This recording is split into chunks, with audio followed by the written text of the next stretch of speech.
Yeah. If I could watch a TikTok from someone, I could watch 30 TikToks from a TikToker and I could not even remember their name because you're through it so quick. You're like 5 seconds and you're gone on to the next. You just don't even pay attention.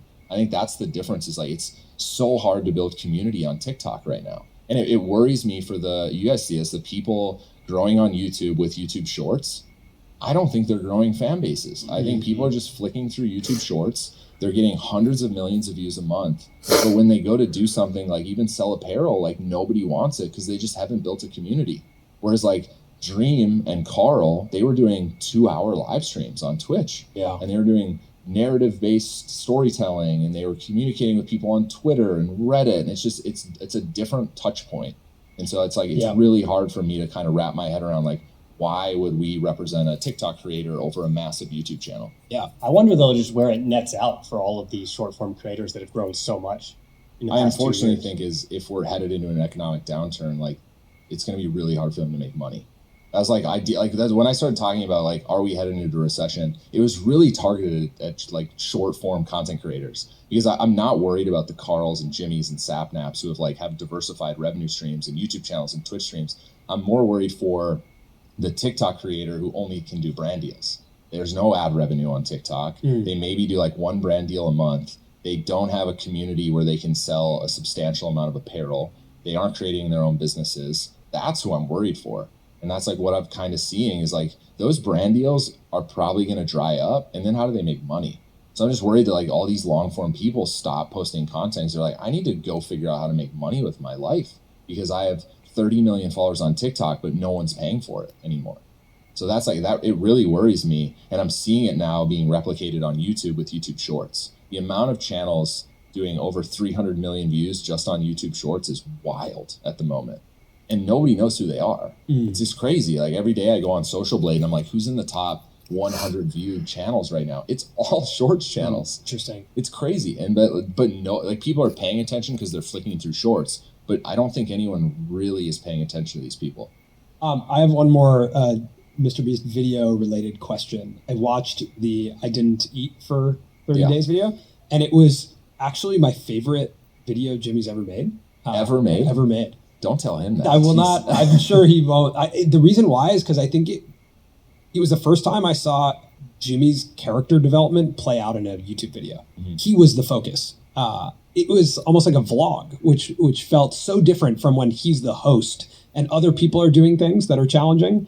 And I know he's obviously done it in, Buried Alive and whatnot, but like there was something so relatable about not eating. Like, I don't know what it's like to be buried alive. I can't connect with his discomfort there to a certain level, right? I'm just like, that looks terrifying. We still have the coffin if you want to try it. Yeah, no, I don't want to try that. That sounds unbelievably terrifying. Just try it out. Next time like not just eating. an hour. Yeah, I don't think I can do 15 minutes.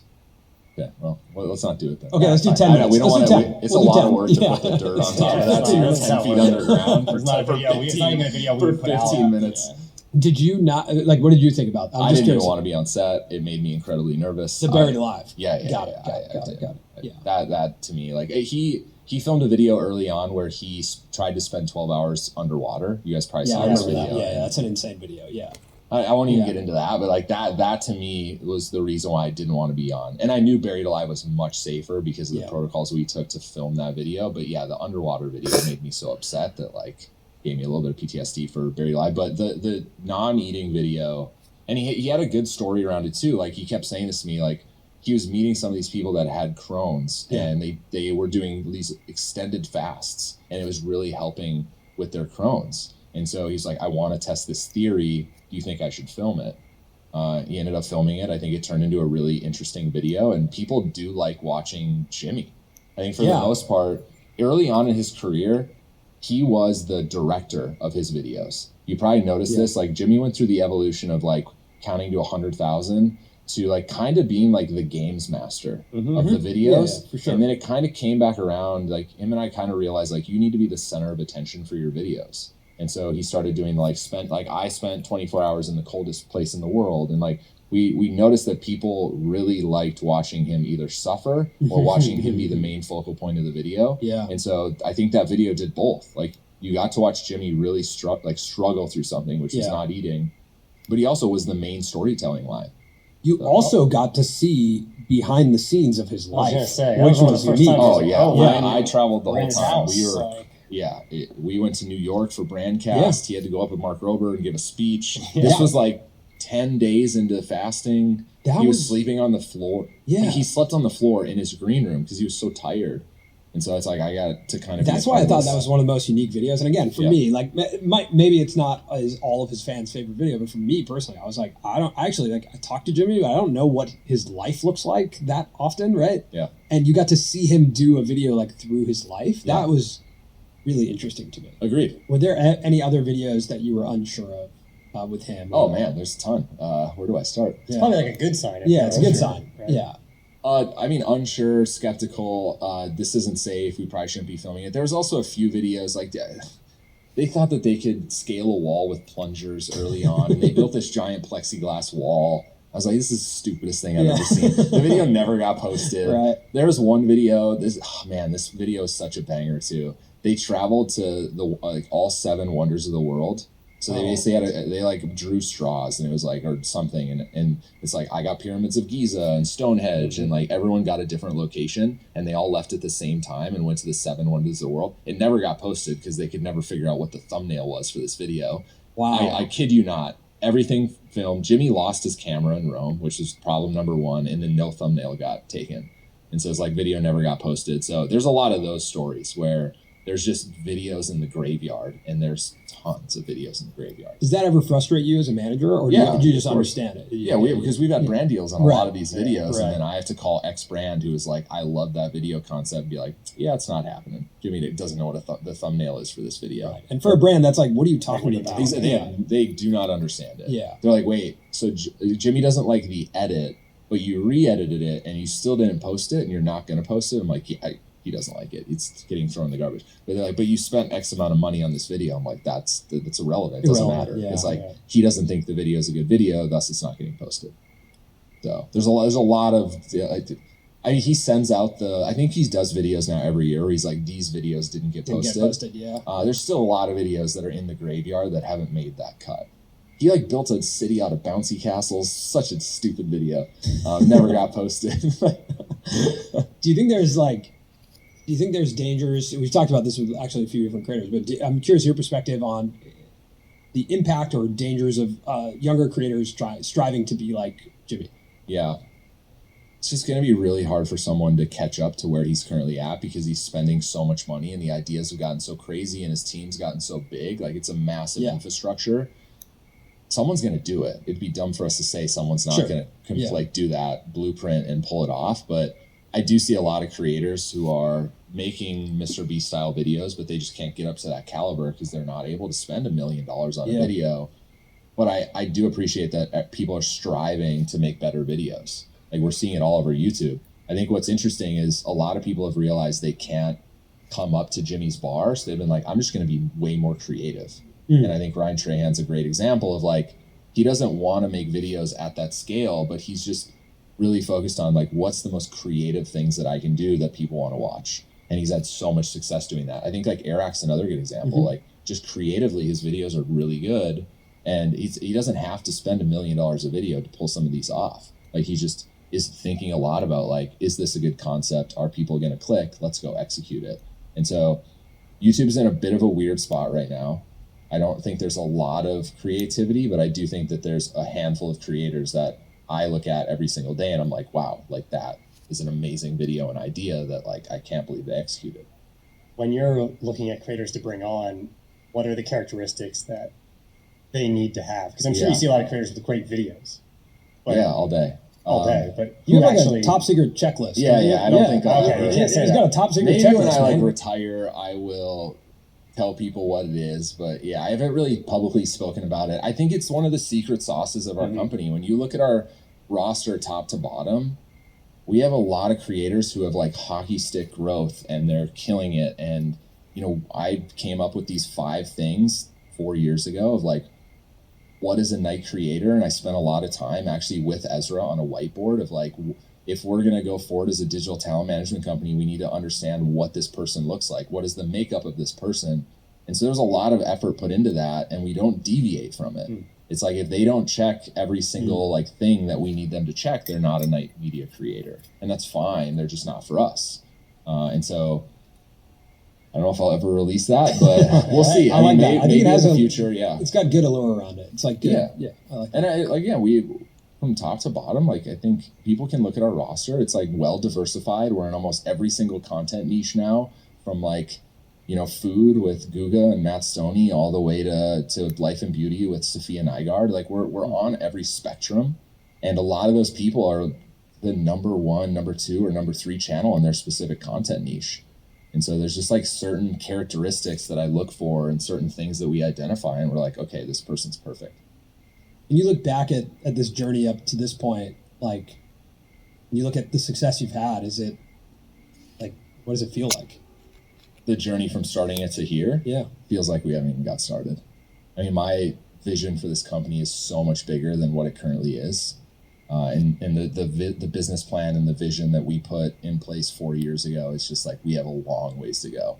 Like I honestly I think there's going to be a fundamental shift in how representation works and the type of talent and just how everything is becoming direct to consumer. And so we have our philosophies around how that's going to change and like how the agencies are going to have to adapt. And so we think, and this is the interesting thing with us, is like we think over like decades. Like we're making long-term decisions. I think most people are like in the day-to-day of management and they're like, we eventually just want to sell this business. No, I want to compete with WME and CA and UTA, like, and it's going to take decades. And so a lot of the decisions we make are like with that outlook of like, this is going to take a long time, but I've taken a lot of inspiration from people like Ari Emanuel and like what they've built over decades of talent representation and building media companies. And like, that's what we're striving for. It's not necessarily just like, let's just manage creators. Like there's a much bigger vision that we put in place. And yeah, I feel like we're in inning 2, maybe inning 1 of that vision. And it's going to take us a lot longer to get there. That's a great place to stop. Well, thanks guys. Thanks for coming. Yeah, thanks for coming over, man.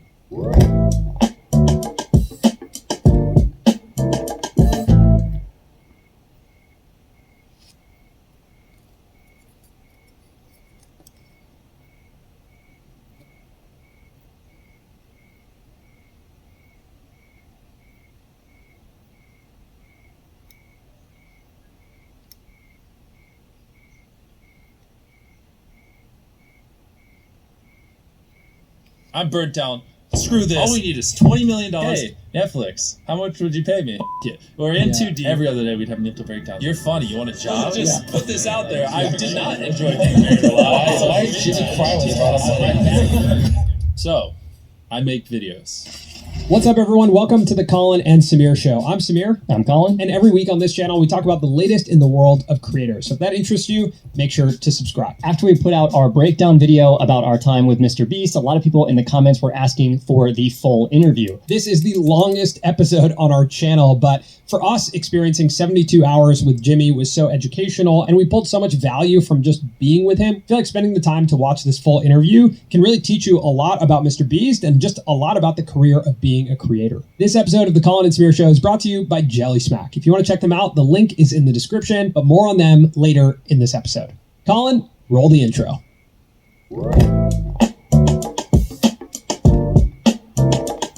All right, so I have a question for you. Can you describe to everyone watching where we are right now? Yes. So, I got a mic on so I can move around a little bit. Yeah. I just bought this brand new studio and 100 acres of land around it. And this is where we're filming all our videos going. Not all, but all our indoor shoots going forward. I mean, ask me more questions. There's so much to talk about. It's impossible for me to How much list. did this cost, and how long in the making has this been? So the land around it, obviously the studio, the renovations and everything, and obviously we don't pay it all up front. But in total, it'll cost over $10 million. But it's probably not a good way to start it because like there's so much explanation. People don't. It seems excessive. Why would you just buy this? You know what I mean? Like the reason we bought this is because of, you know, it's I've spent the entire day explaining to you. We had office, then a bigger office, then a studio, then a bigger studio, then a third studio, and then and now it's consolidating. And it's like it's a weird way to start it because now it just sounds like I'm being expensive and lavish for no reason. When there's a strategic reason why. You know what I mean? Yeah, I mean, you started in your bedroom, right, at the cost of $0. Exactly. But still, I'd love to work our way up, not just go, hey, look at this, because now I just seem like some dumb rich YouTuber. Yeah. So not only are we here in your brand new studio, but we're here in your hometown. Yeah. And I think that's been one of the most interesting things to experience is spending a day with you here, Yeah. even spending time with your mom, even some of the places. Out of context. That's a fun sentence. But even spending time here in your hometown, like we've met people who grew up with you. Yeah. Which is really interesting. Like everyone asks us, like, hey, I think people know that we're from out of town. So like, hey, what are you guys doing here? Yeah. And we're like, oh, we're filming, some content. They're like, oh, MrBeast? And we're like, yeah. They're like, oh, I played baseball with him. Really? And it's really interesting to meet people and recognize like you are still in your hometown. Exactly. And a lot of people who are from small towns in the US, they think like, I got to get out of this town to find success. So why did you stay in this town and how do you think you found success staying here? Honestly, it really was easier to just stay here. As I started making the videos bigger and bigger and hiring people, and I got warehouses and studios, like you get so anchored down, like, well, you're just gonna relocate all your employees to LA and buy a studio space there that costs 10 times more. Why? Like what are the negatives of being in a small town? I would argue with the internet and things like Zoom where you can talk to everyone and we're so interconnected, like there really is no need to pay 12% more tax because of state tax in California, and then on top of that pay like 3 to 5 times more for rent and all this other stuff. It's almost silly to be there for people in our position. Did it ever cross your mind though that maybe you were missing out on an opportunity to collaborate? Like not really. Never. No, I mean if you're good enough friends with someone, they'll come down. Like you guys came down here. Right. If there's someone I really want to hang out with, like or I could just fly there when I need to. That bug's gonna annoy me. It's dead now. Thank you for getting rid of it. But like if I really want to hang out with someone, they can just come down. You know what I mean? It's like a 4-hour flight. Yeah, I actually think on the inverse, spending the day with you and like shadowing what at least half a day looks like. I don't even think we saw your full day. We met up with you in the middle of the day. That's true. Yeah. And it was like, boom, boom, boom. We were going like thing to thing to thing. And I think what I realized was being somewhere like this, the positives actually outweigh the negatives so much in that there's so much focus. Agreed. And you are like, you're really moving from thing to thing to thing. Like I think we watched you workshop about 4 videos in such a short amount of time. Yeah.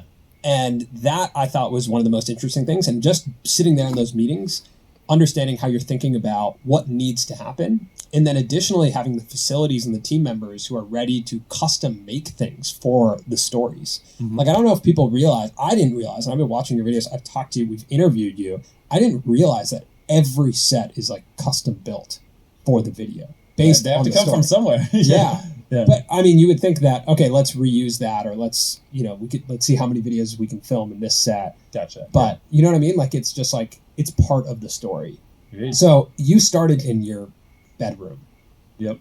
At what point did you start investing into the videos at a different scale? Great question. Literally put on me the entire time. When I used to make like $1 a day, I saved up for months and I bought a microphone, way worse than this microphone. And then I saved up for like half a year and I bought a computer. I the whole time I was like recording on my iPhone. So I was recording and editing on my iPhone when I first started, and then I got a microphone you can plug in, then I got a computer to edit on. And then after like 2 years of just filming on my phone, I had 100,000+ subscribers. But I still did have a camera because those things cost like $1,000. Or I was stupid. I didn't realize you could buy like G7 for $400. So then I bought a camera. After that, I bought monitors for my computer. And I just kept going and reinvesting. And then I tipped pizza delivery people $100. And then I tipped a homeless man $10,000. And then gave away cars, gave away houses, and last hand take hand off $1 million keeps it. And basically the entire time. So like for the last like 8 or 9 years, like every dollar I've made, I just spent it the next month on content. And I just did that every single month, and it just kept getting bigger and bigger, and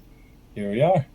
You give away millions of dollars now, $500,000 at a time, like large sums of money. But when you first started giving away $5,000 or $10,000, It first started with $100, literally like even less than that, like donating like $10 to Twitch streamers and stuff like that. But like the first real IRL one, I would order a pizza and I'd tip $100. I think I did like 3 in that video, so it was like $300. But when it gets to 10,000, that's when I think the people, and I would imagine people around you, like your mom, are probably like, "Jimmy, what? Yep. Are you sure about that?" Exactly. Like, what was her reaction to that? Well, so I did my first brand deal. I'm sure you guys have heard the story, but for people who don't know, I was offered $5,000 for a video. Well, this was when I was like 19, and this is so much money. It's like, Mom, look, and I was like, double it, and I'll walk outside and I'll give it to a homeless person. And they're like, no, you won't. And that's like, double it. And I like pacing around my neighborhood for 3 hours convincing this guy, like on the phone, just double the money. I promise the video will go viral. and I'll give it to homeless person. I was like, $10,000 just looks better in a title. It'll get more views. I promise your app will do better.